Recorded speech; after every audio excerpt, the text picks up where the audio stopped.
Hola compañeros, ¿cómo estáis? Buenos días, espero que estéis todos bien. Yo estoy bien, me voy a hacer gestiones y después de haber llevado a los niños al campamento, cosas de padres de familia.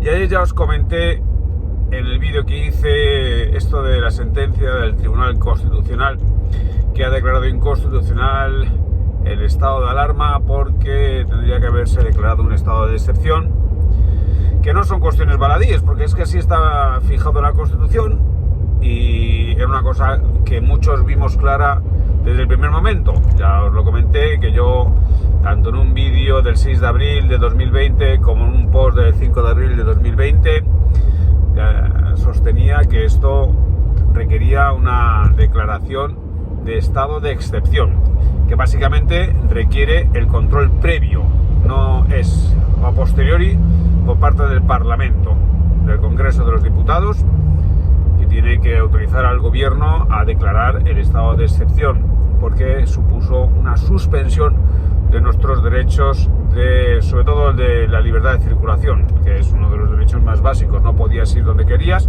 sino que tenías que quedarte en casa por cojones. Que no digo yo que eso no tuviera que hacerse, sino lo que yo decía era que requería un instrumento jurídico diferente. Y estas cuestiones no son chicle porque son nuestras garantías. Y bueno, pues ahora se abre un panorama complejo, porque a mí me preguntan, ¿y esto va a tener responsabilidad patrimonial para la administración? Bueno, esto es una cosa que va a quedar sometida al arbitrio de los tribunales y por tanto ya tenemos la litigiosidad.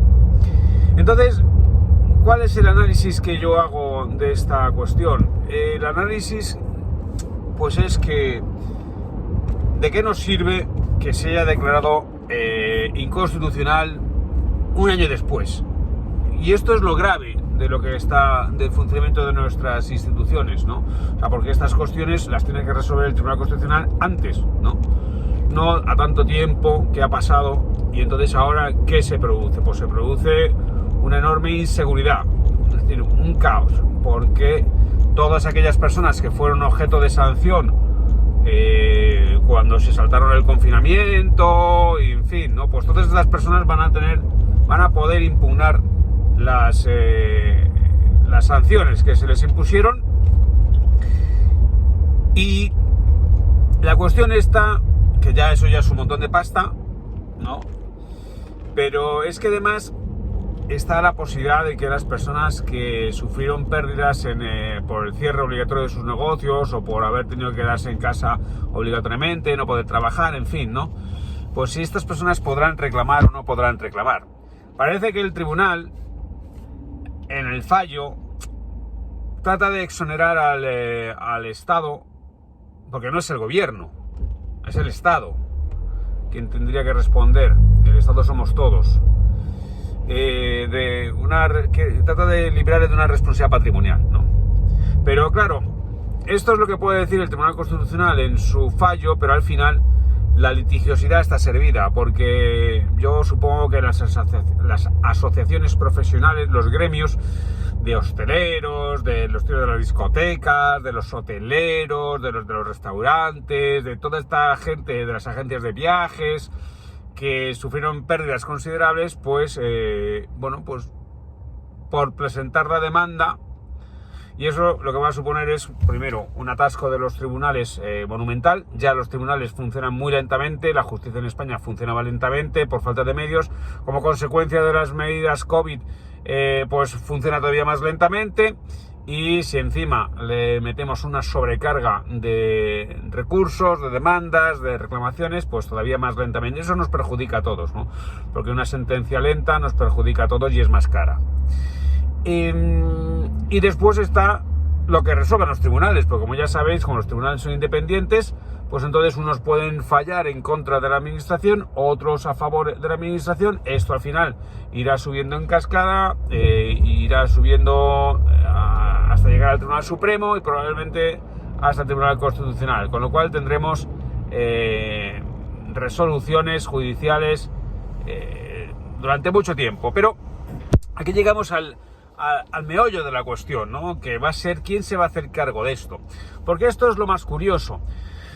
Las medidas la responsabilidad patrimonial de la administración que se pueda declarar en un momento dado, esto afecta a quien esté en ese momento dado llevando el gobierno. Entonces podría darse la circunstancia que de aquí hasta que tuviera que hacerse efectiva esa responsabilidad patrimonial de la administración, hubiera cambiado el gobierno. No es algo impensable, ¿no? Es algo que dentro de la alternancia política puede ser posible.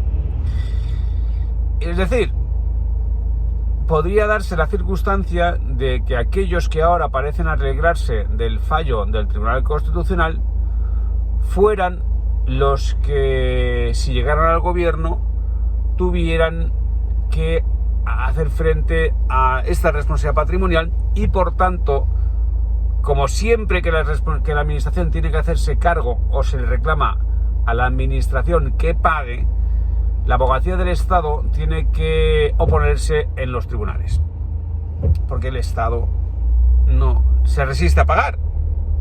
Y entonces podría darse el caso de que aquellos que o bien han instado este recurso de inconstitucionalidad o aquellos que, aunque no lo han instado, imputan ahora negligencia al gobierno y parecen alegrarse porque les da una baza política, pues tuvieran que ser los que dentro de meses o años estuvieran en el gobierno y se opusieran al cumplimiento de esta resolución. ¿No? Estas son las cuestiones curiosas en las que a veces no se piensa. Eso ocurre también con esto que a veces me habéis preguntado: oye, ¿y esta ley de seguridad nacional o de emergencia nacional? Sí, la ley de seguridad nacional que el gobierno actual pretende aprobar, ¿no? Yo no creo que vaya a salir porque las mayorías que se requieren para aprobar esto, que atribuyen omnímodos poderes al presidente del gobierno, que ahora es Pedro Sánchez, pero es que mañana puede ser otro, pues requerirían que lo aprobaran sus socios, que no me parece que estén muy por la labor de conceder esos omnímodos poderes al gobierno de la nación, salvo que se introduzcan medidas adicionales que exoneren del cumplimiento de estas medidas en sus respectivos territorios. Con lo cual, pues eso sería curioso, pero yo no sé. Yo creo que tenemos que analizar las cosas un poquito menos vinculadas a las siglas, ¿no? Y menos vinculadas al corto plazo, ¿no? Porque estos poderes que se atribuyen por ley a la autoridad, al poder ejecutivo, ¿no? A quien ejerce en este caso el gobierno de la nación, pues pueden ser los mismos poderes que dentro de no mucho tiempo se atribuyan o se reconozcan a un presidente de un gobierno distinto. Entonces, algo que no es que sea una... O sea, la normativa es con carácter general, ¿no? No es que digan, no, pues esto es para Pedro Sánchez, por poner un nombre, ¿no? Esto es para Pedro Sánchez, ¿no? Oiga, es que si mañana el presidente es Pablo Casado, pues esta ley le atribuye los mismos poderes. Y entonces a mí eso es una cosa que me llama la atención, porque hay que reconocer que a los que mandan siempre les gusta mandar, y cuanto más puedan mandar, pues mejor, ¿no? Porque el que manda lo que quiere es mandar mucho. Entonces, cuando se formula la oposición a la ley esta en concreto, que a mí particularmente no me gusta, pero yo, claro, porque yo la contemplo como desde el punto de vista del ciudadano, ¿no? A mí, pues, estas facultades o prerrogativas exorbitantes que parecen atribuirse al Poder Ejecutivo, que en todo caso tendrá que volver a pasar por el filtro del Tribunal Constitucional para ver si se ajusta a la Constitución, pero yo me lo contemplo desde el punto de vista del ciudadano, pero ¿y el político, el aspirante a gobernante? Pues yo creo que el aspirante a gobernante ahora mismo se opone porque está en la oposición y la aplaudiría si estuviera en el gobierno y diría entonces que es necesaria. Yo esto del ejemplo lo pongo, ahora mismo estoy entrando en Madrid Central, ¿no? En Madrid Central es algo que puso el ayuntamiento cuando estaba de Madrid, cuando estaba gobernado por Carmena. Bueno, pues el ayuntamiento ahora está gobernado por el PP y Madrid Central sigue en vigor. No, de hecho no sigue en vigor. Ha sido declarado ilegal por los tribunales, pero mientras el fallo no sea firme, porque es objeto de recurso, resulta que todavía se siguen imponiendo multas a los que entren en Madrid Central sin ser residentes. Yo ahora tengo que meter el coche en un parking porque si no, como ya no soy residente en Madrid Central, me multarían.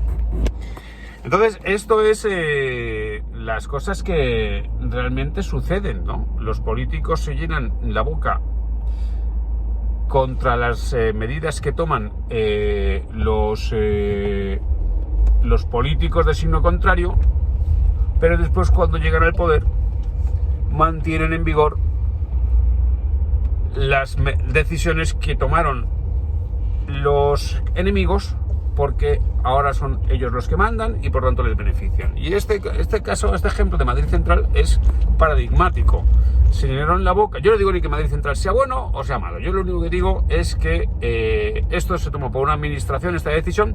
La administración, la oposición criticó duramente la medida y cuando llegaron al poder lo han seguido manteniendo, incluso contra las sentencias que declaraban ilegal la medida de esta de Madrid Central.